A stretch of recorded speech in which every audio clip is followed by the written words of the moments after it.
أعوذ بالله من الشيطان الرجيم واصبر نفسك مع الذين يدعون ربهم بالغداة والعشي يريدون وجهه ولا تعد عيناك عنهم تريد زينة الحياة الدنيا ولا تطع من أغفلنا قلبه عن ذكرنا واتبع هواه وكان أمره فرطا۔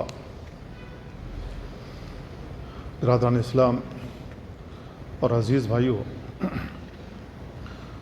قرآن کریم کی جو آیت پڑھی گئی اس میں اللہ رب العالمین نے بیان فرمایا، آپ اپنے آپ کو ان لوگوں کے ساتھ روکے رکھیں جو اپنے رب کو صبح و شام پکارتے ہیں، جو اپنے رب سے صبح و شام دعا کرتے ہیں، وہ اللہ کے وجہ، اللہ کی رضا چاہتے ہیں۔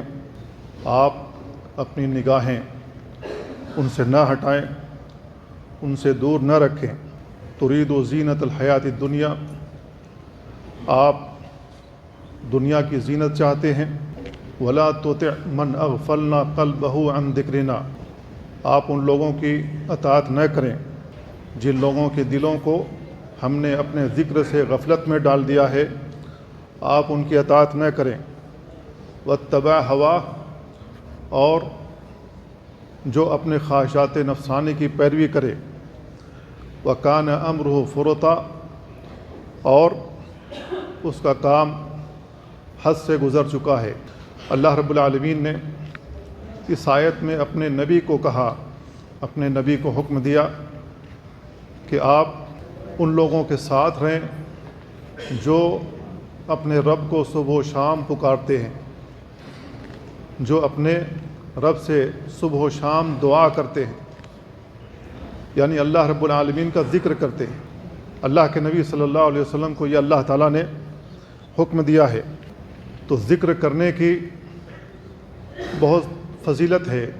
اور مجالس الذکر وہ مجالس جس میں بیٹھ کر لوگ اللہ کو یاد کرتے ہیں، اللہ سے دعا کرتے ہیں، اللہ کا قرآن پڑھتے یا پڑھاتے ہیں یا سیکھتے سکھاتے ہیں، وہ جگہیں جہاں اللہ اور اس کے رسول کا فرمان سنا اور سنایا جاتا ہے۔ یہ تمام چیزیں اللہ کے ذکر میں شامل ہیں۔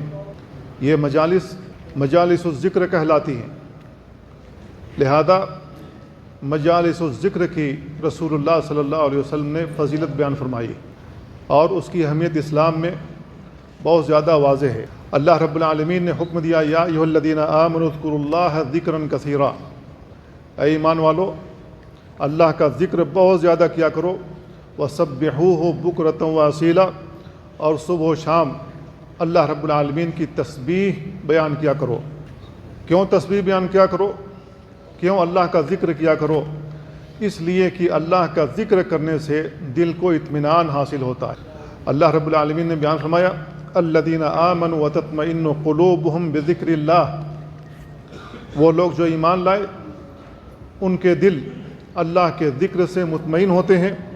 الا بذکر اللہ تطمئن القلوب، آگاہ ہو جاؤ کہ اللہ کے ذکر سے ہی دل کو اطمینان حاصل ہوتا ہے۔ یہ اللہ رب العالمین کا فرمان ہے۔ تو اللہ کا ذکر ہمیں کرتے رہنا چاہیے، اٹھتے ہوئے، بیٹھتے ہوئے، چلتے ہوئے، کام کرتے ہوئے۔ اللہ کے نبی صلی اللہ علیہ وسلم کے بارے میں آتا ہے، کان یذکر اللہ کل احیانہ، اللہ کے نبی صلی اللہ علیہ وسلم ہر وقت اللہ کے ذکر میں مشغول ہوتے تھے۔ آپ بیدار ہوں، چل رہے ہوں، کام کر رہے ہوں، جہاد میں مشغول ہوں، کہیں بھی ہوں، اللہ کے نبی صلی اللہ علیہ وسلم اللہ کے ذکر میں مشغول ہوتے تھے۔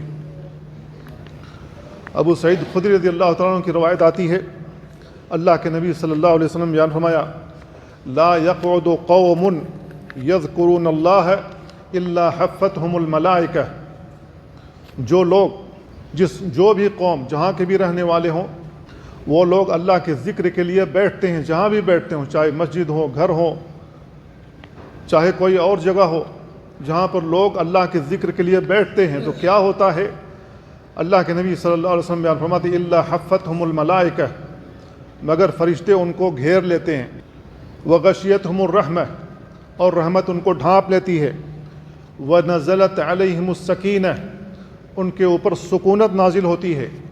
وَذَكَرَهُمُ اللَّهُ فِي مَنْ عِنْدَهُ، اور اللہ کے پاس جو فرشتے ہیں اللہ رب العالمین ان کا ذکر کرتا ہے، ان کو یاد کرتا ہے۔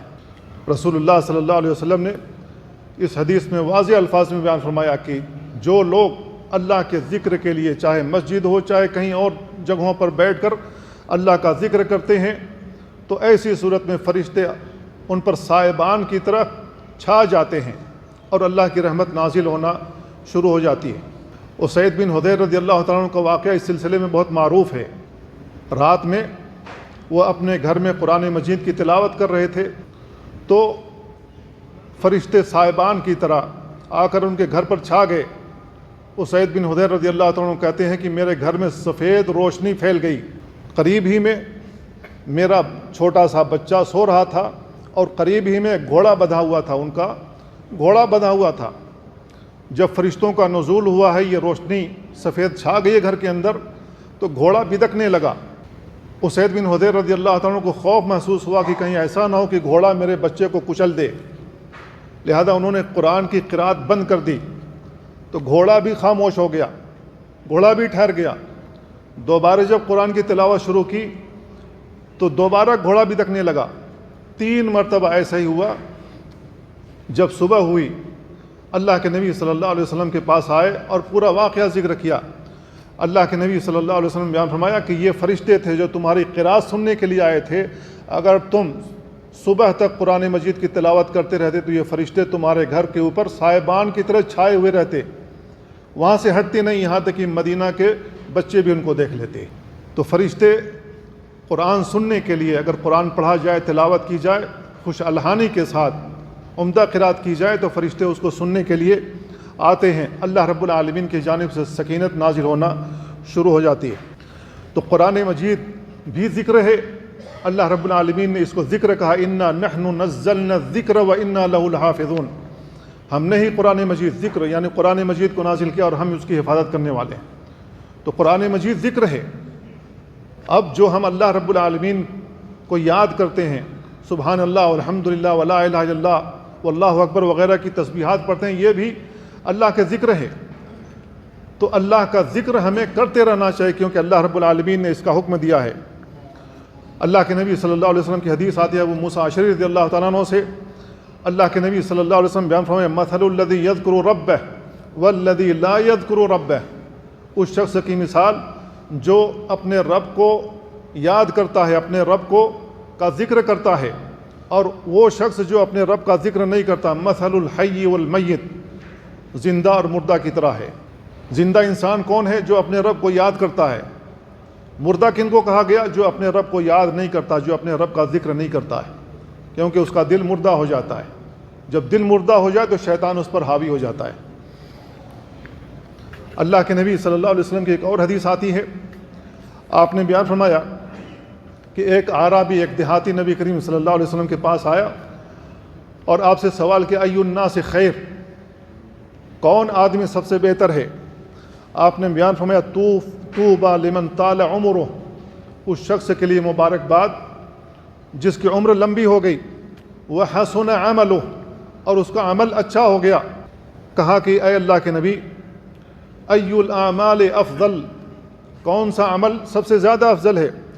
آپ نے بیان فرمایا، ان تفارق الدنیا ولسانک رطب من ذکر اللہ، تم اس حال میں دنیا سے جدا ہو، تم اس حال میں دنیا سے رخصت ہو کہ تمہاری زبان اللہ کے ذکر سے تر و تازہ ہو۔ اللہ کے نبی صلی اللہ علیہ وسلم نے اس کو افضل انسان قرار دیا ہے۔ لہذا ہمیں ہر وقت اللہ رب العالمین کا ذکر کرتا رہنا چاہیے۔ جو لوگ اللہ رب العالمین کا ذکر کرتے رہتے ہیں، یہ یقین رکھیے کہ شیطان اس کے پاس نہیں آئے گا، شیطان اس کے پاس نہیں پھٹکے گا، کیونکہ شیطان کی صفت جو اللہ رب العالمین نے بیان فرمائی ہے وہ الخناس، جس کے شر سے ہم پناہ طلب کرتے ہیں، من شر الوسواس الخناس۔ خنس کس کو کہتے ہیں؟ خنس کہتے ہیں کہ جب اللہ کا ذکر کیا جائے تو کھسک لے۔ تو مسلمان جب اللہ کا ذکر کرتا ہے، ذکر و اذکار کرتا ہے، تو یہ شیطان فوری طور پر کھسک لیتا ہے، کیونکہ یہ اس کو برداشت نہیں کر سکتا۔ تو میرے بھائیو، جو لوگ ان چیزوں سے پریشان ہیں، انہیں اللہ رب العالمین کا ذکر کرتے رہنا چاہیے، شیطان کبھی قریب نہیں آئے گا۔ اس کی اہمیت کا اندازہ اس بات سے لگا سکتے ہیں کہ الاسود بن ہلال محاربی کہتے ہیں کہ معاذ بن جبل رضی اللہ تعالیٰ عنہ نے ان سے کہا اجلس بنا نؤمن ساعہ. یہ صحابہ کرام کا طریقہ تھا. وہ لوگوں کو اکٹھا کرتے تھے, لوگوں کو بلاتے تھے اور کہتے تھے کہ ہمارے پاس بیٹھو, چند گھڑی کے لیے ایمان لاتے ہیں, چند گھڑی کے لیے ہم مومن بن جاتے ہیں. ایمان لانے کا کیا مطلب ہے؟ یعنی نذکر اللہ, ہم اللہ کا ذکر کرتے ہیں.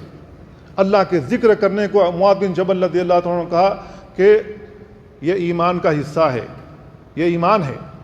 کیونکہ جس کا ایمان ہوگا وہ اللہ کے ذکر کے لیے بیٹھے گا, اس کی کمر پھٹے گی نہیں, اس کی ریڑھ کی ہڈی میں تکلیف نہیں ہوگی, اس کو لذت آئے گی اللہ کے ذکر میں. یہ اس کے ایمان کی دلیل ہے. انس بن مالک رضی اللہ تعالیٰ عنہ کی حدیث آتی ہے, رسول اللہ صلی اللہ علیہ وسلم بیان فرمایا اذا مررتم بریاض الجنت فارتعوا, جب تم ریاض الجنہ سے گزرو تو اس میں خوب سیراب ہو لیا کرو. صحابہ نے پوچھا وما ریاض الجنہ, اللہ کے نبی ریاض الجنہ کیا ہے؟ آپ نے بیان فرمایا حلق الذکر, ذکر کے جو حلقات لگائے جاتے ہیں یہ ریاض الجنہ ہے. یہ جامع ترمذی کی روایت ہے.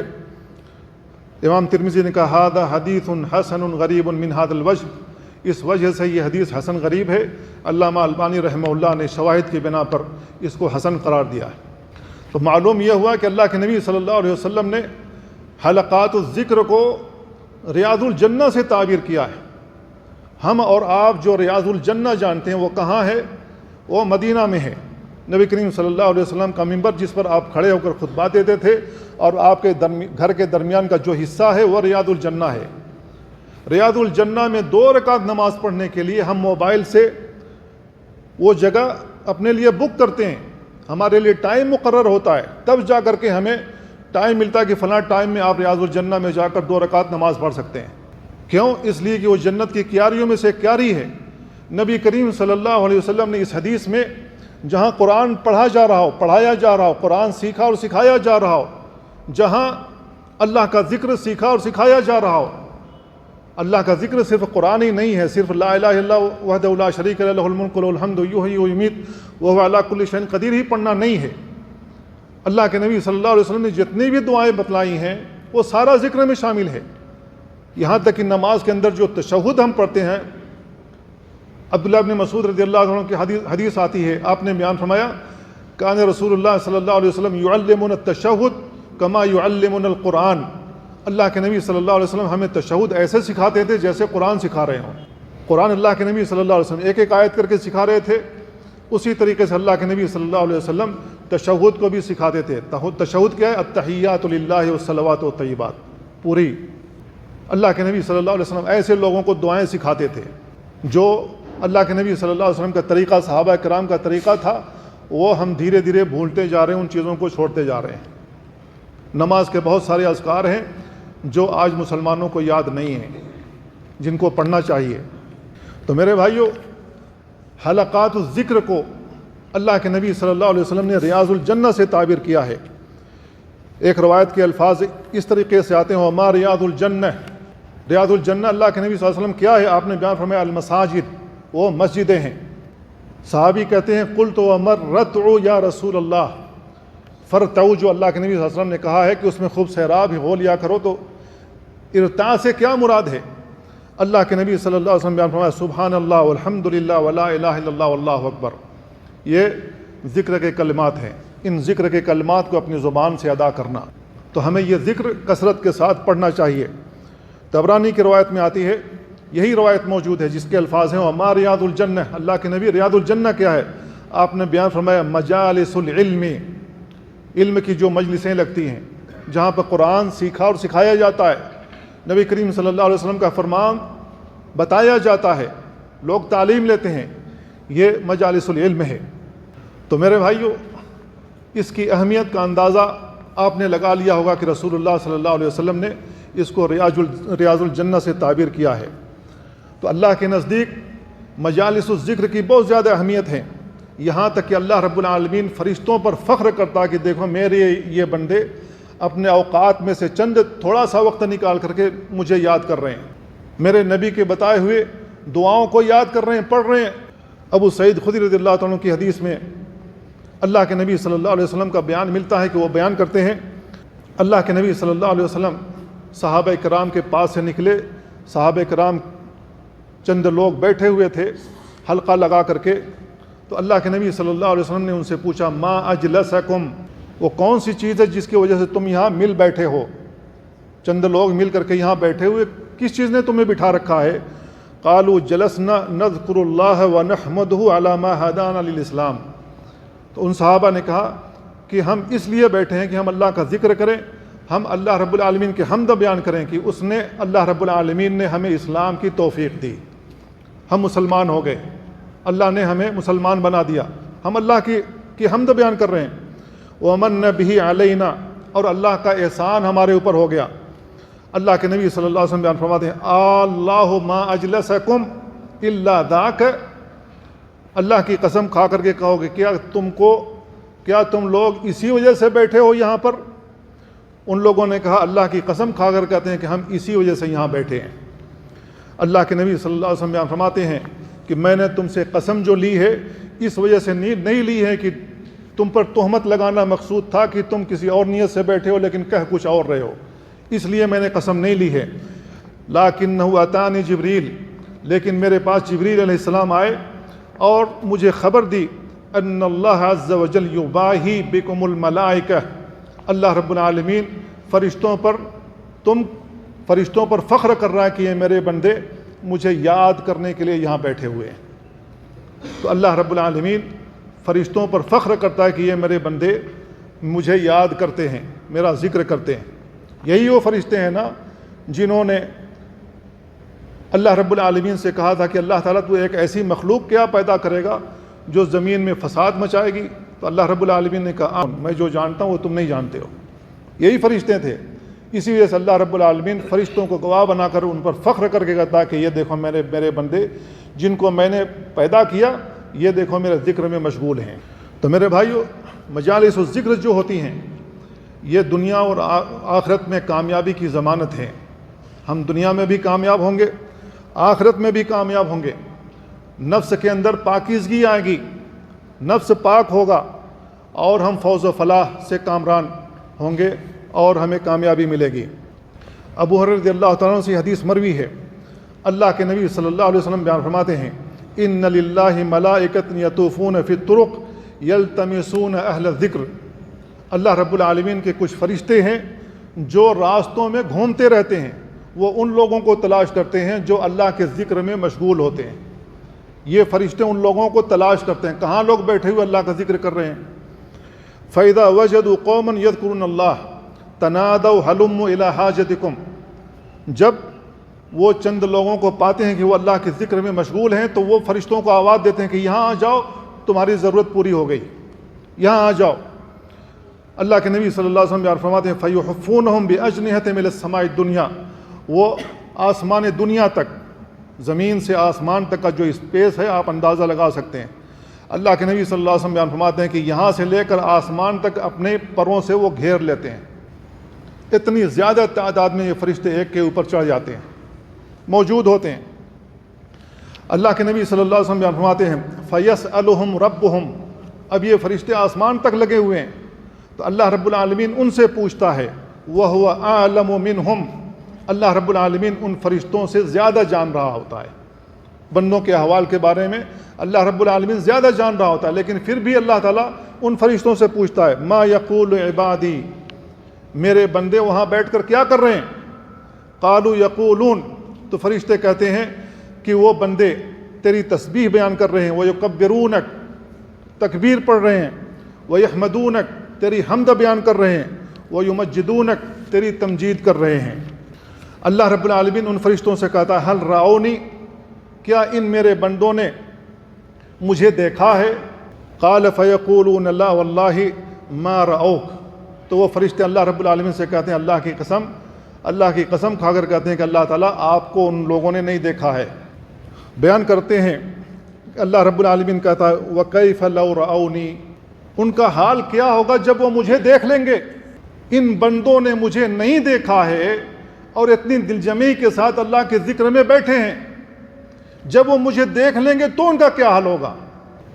اللہ رب العالمین کہ یہ فرشتے کہتے ہیں یقولون لو رأوک کانوا اشد لک عبادۃ، اے اللہ اگر یہ بندے تجھے دیکھ لیں تو اور زیادہ عبادت میں لگ جائیں گے، واشد لک تمجیدا، تیری اور زیادہ بزرگی بیان کرنے لگیں گے، وتحمیدا، تیری اور زیادہ حمد و ثنا بیان کریں گے، واکثر لک تسبیحا، اور اس سے زیادہ تسبیحات پڑھنے لگیں گے۔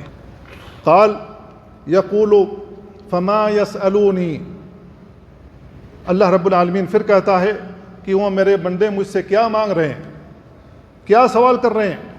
تو فرشتے کہتے ہیں یسألونک الجنہ، اللہ تعالیٰ تیری جنت کے طلبگار ہیں۔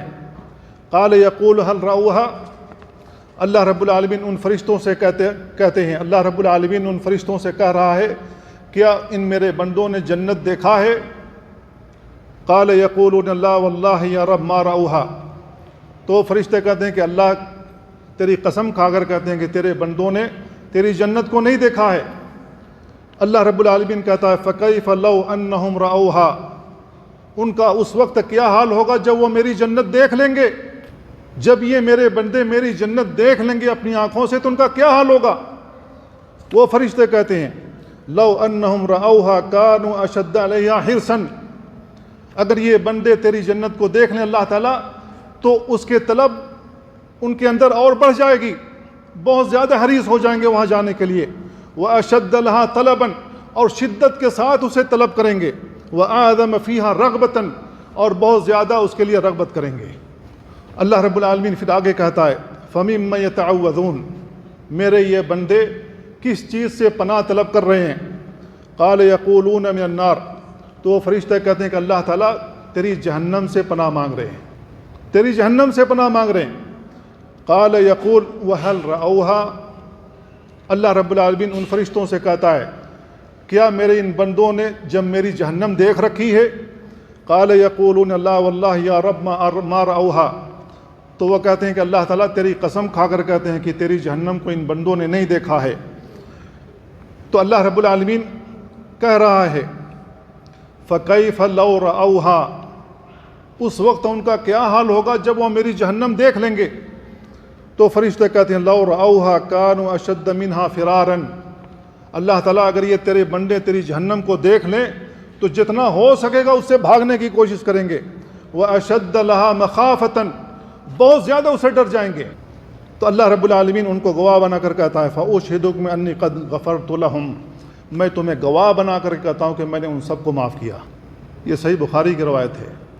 تو میرے بھائیو، اللہ رب العالمین زمین سے لے کر آسمان تک لگے ہوئے فرشتوں کو گواہ بنا کر کہتا ہے کوئی اس نیت سے بیٹھا ہوا ہو کہ اللہ کا ذکر کر رہا ہو، اللہ سے پناہ طلب کر رہا ہو اور اللہ رب العالمین کے لیے وہ بیٹھا ہوا ہو، تو اللہ رب العالمین فرشتوں کو گواہ بنا کر کہتا ہے میں ان سب کو معاف کیا۔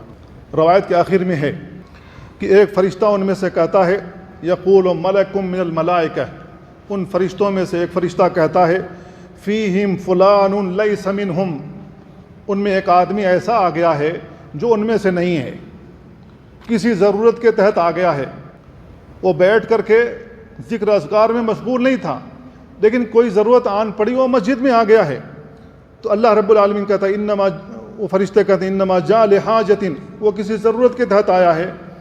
اللہ رب العالمین کہتا ہے ہم الجلساء لا یشقى بہم جلیسہم، یہ جو بیٹھے ہوئے اللہ کا ذکر کریں، اللہ کے ذکر میں مشغول ہیں، اگر ان میں کوئی حاجت کے تحت بھی آ جاتا ہے مسجد کے اندر یا جہاں اللہ کا ذکر لوگ کر رہے ہیں وہاں کوئی ضرورت کے تحت کوئی شخص آ جاتا ہے تو وہ بھی ان کے ثواب سے محروم نہیں ہوگا، اللہ رب العالمین اس کو بھی معاف کر دے گا۔ تو میرے بھائیو، یہ حدیث ہمیں ابھارتی ہے، ہمارے ایمان کو تازہ کرتی ہے کہ ہم اللہ کے ذکر کے لیے تھوڑا سا وقت نکالیں۔ کہیں بھی مسجدوں کے اندر قرآن کی تلاوت ہو رہی ہو، پڑھایا جا رہا ہو تو ہم ان کے اندر بیٹھیں، اپنے اوقات صرف کریں، نکالیں تھوڑا سا وقت، بیٹھ کر کے اللہ کا ذکر کریں، یہ فضیلت آپ کو حاصل ہوگی۔ میرے بھائیو، اگر ہم دور رہیں گے، اللہ رب العالمین کا ذکر نہیں کریں گے، دور بھاگیں گے، تو اللہ رب العالمین نے کہا وَمَن يَعْشُ عَن ذِكْرِ الرَّحْمَنِ نُقَيِّضْ لَهُ شَيْطَانٌ فَهُوَ لَهُ قَرِينٌ، جو شخص رحمان کے ذکر سے دور بھاگے گا تو اللہ رب العالمین کسی شیطان کو اس کے پیچھے لگا دے گا، وہ سائے کی طرح اس سے چپکا ہوا رہے گا۔ تو آج جو لوگ شکوہ شکایت کر رہے ہیں کہ میں سوتا ہوں تو ایسا لگتا ہے میرے سینے پہ کوئی آ کے بیٹھ گیا ہے، میرا گلا کوئی دبا رہا ہے، میرے ساتھ یوں ہو رہا ہے یوں ہو رہا ہے، تو میرے بھائیو اس کی وجہ یہی ہے کہ ہم اللہ کے ذکر سے غافل ہو گئے، اللہ کا ذکر ہم نہیں کرتے۔ اگر ہم اللہ کا ذکر کریں شیطان کبھی قریب ہی نہیں آئے گا، وہ بھاگ جائے گا۔ تو اللہ کے ذکر جہاں کہیں بھی ہو رہا ہو ہمیں بیٹھنا چاہیے، اپنے اوقات وہاں لگانے چاہیے، لیکن وہ مجالس الذکر جو ہو وہ اللہ کے ذکر پر سنت کے مطابق ہو، ایسا نہ ہو کہ وہ ذکر کی مجلس کے اندر خرافات ہو رہی ہو، ایسے اذکار پڑھے جا رہے ہوں جو رسول اللہ صلی اللہ علیہ وسلم سے ثابت ہی نہ ہو، بلکہ ایسے اذکار پڑھے جا رہے ہوں جو کہ کفر بن سکتے ہیں۔ بہت سے حقی لگانے والے صوفی حضرات حقی لگاتے ہیں، پڑھو صرف لا الہ لا الہ لا الہ کی رٹ لگواتے ہیں۔ اگر صرف لا الہ پڑھتے ہیں اور یہی عقیدہ بھی ہے تو یہ کفر ہو جائے گا، کیونکہ ہم اپنی زبان سے اگر 100 مرتبہ لا الہ کی رٹ لگاتے ہیں تو ہم کہہ رہے ہوتے ہیں کہ کوئی معبود ہے ہی نہیں، کوئی عبادت کے لائق ہستی ہے ہی نہیں۔ اسی وجہ سے جب ہم یہ کلمہ پڑھیں تو سنت کے مطابق یہ کہ لا الہ الا اللہ دونوں ایک ساتھ پڑھیں۔ یہ صوفی حضرات جب حقی لگواتے ہیں تو کیا کرتے ہیں؟ لا الہ 100 مرتبہ پڑھو، پھر اس کے بعد الا اللہ کی حقی لگواتے ہیں۔ میرے بھائیو یہ کفر ہو جائے گا، کیونکہ ہم 100 مرتبہ اگر صرف لا الہ کہتے ہیں تو 100 مرتبہ ہم کریں کہ کوئی معبود ہے ہی نہیں، جبکہ اللہ رب العالمین معبود موجود ہے، اور لا الہ الا اللہ دونوں ایک ساتھ پڑھتے ہیں، تب ہم یہ اقرار کر رہے ہوتے ہیں کوئی معبود ہے ہی نہیں سوائے اللہ کے، اللہ ہی حقیقی معبود ہے، تب جا کر کے معنی پورا ہوتا ہے۔ تو اس قسم کی محفلیں اگر لگتی ہوں، مجلسیں لگتی ہوں ذکر و اذکار کی جس میں بدعت و خرافات ہو، تو ایسی مجلسوں میں ہمیں بیٹھنے سے احتراز کرنا چاہیے، بچنا چاہیے، کیونکہ بدعت پر ثواب نہیں گناہ ملتا ہے۔ یہ بندے اللہ سے قریب نہیں ہوتے، اللہ سے دور ہو جاتے ہیں، شیطانوں سے قریب ہو جاتے ہیں، کیونکہ شیطان ان کو ابھار رہا ہوتا ہے خرافات ایجاد کرو، خرافات میں ملوث رہو، خرافات کو شیطان مزین کر کے ان کو بتلاتا ہے، لہذا یہ لوگ کرتے ہیں۔ تو میرے بھائیو ذکر و اذکار کی جو مجلسیں ہیں جو سنت کے عین مطابق ہو، ہمیں اس میں شمولیت اختیار کرنی چاہیے، بدعت و خرافات والی مجلسوں سے بچنا چاہیے۔ اللہ تعالی ہمیں ان باتوں کو سمجھنے اور ان پر عمل کرنے کی توفیق عطا فرمائے۔ وصلی اللہ وسلم علی نبینا محمد وعلی آلہ وصحبہ اجمعین۔ والسلام علیکم ورحمۃ اللہ۔